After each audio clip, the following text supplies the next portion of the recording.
Hello and welcome to a brief technical preview of upcoming improvements in the Eclipse Papyrus project's first service release of the Lunar release. Today we'll be looking at improvements in the reloading of editors when resources that they depend on have changed on disk. So let's look, for example, at a very simple model of an employment relationship between a company and a person, in which, amongst other things, the person has an social security number attribute, which SSN type is defined in another model that's a reusable library model. So in the context of this model, the imported library is by default not editable.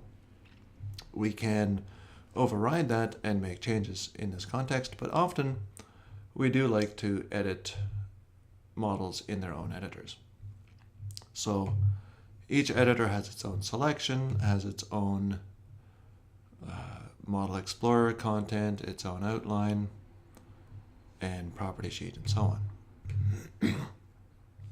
Right, so here this one has its own outline, its own property sheet. So let's say I want to make a change here. I don't like these acronymic names. Let's spell it out. Social security number, that's good. Now in the Lunar release, what happens when I save this is that other model editors that have this library resource loaded will unload and reload themselves.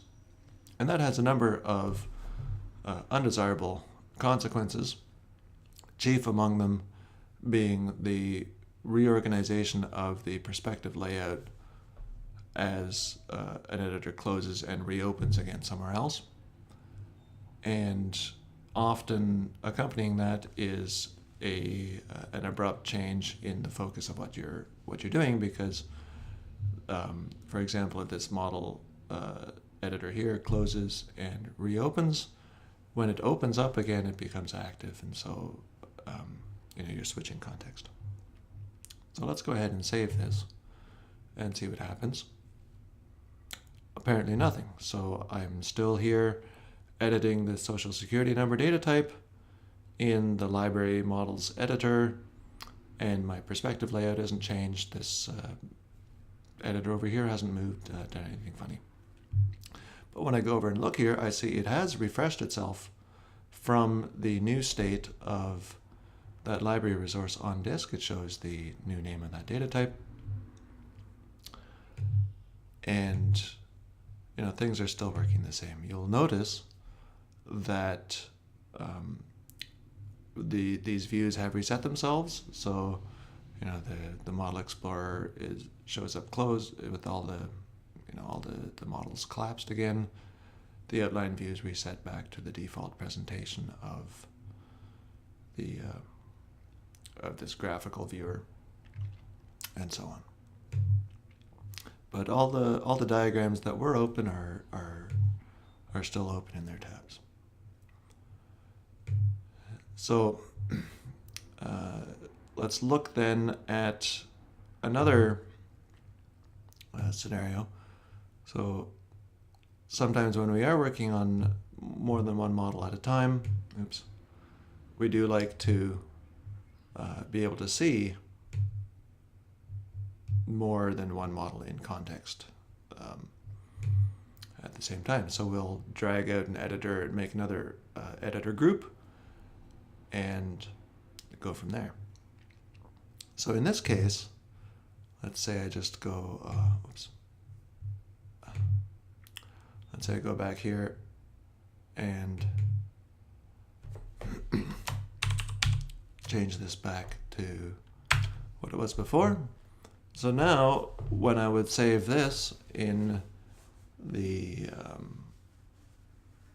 Lunar release, what would happen is this model editor would unload itself, and in so doing, because it was the last editor in this editor group, that editor group would actually close, and when it reopens, this editor would open up in whatever's the currently active editor group, which would actually be this one up here. So the perspective layout would end up really quite different than it was before. So let's go ahead and save that. And now we see right away this model editor here did refresh itself from the new state of that library resource on disk. It has the new name of that data type, but our perspective layout is undamaged. Now there are some consequences still of this procedure. So when this editor rebuilt itself, one of the things it does is it registers a new selection provider in the workbench page, and that actually pushed some content from this model as a new selection. So Model Explorer now shows this model, not the one I was working on. Likewise, the outline view and the selection in the properties view. So that's an incremental refinement that we'll be working on. This is still a work in progress. So those are solvable problems. But the main thrust of this technical preview is just showing that we can reload these editors in place without disrupting the layout of the perspective and without disrupting too much the user's workflow. So there you have it, a preview of non-disruptive editor reloading coming in the first Luna service release of the Eclipse Papyrus project. Thank you.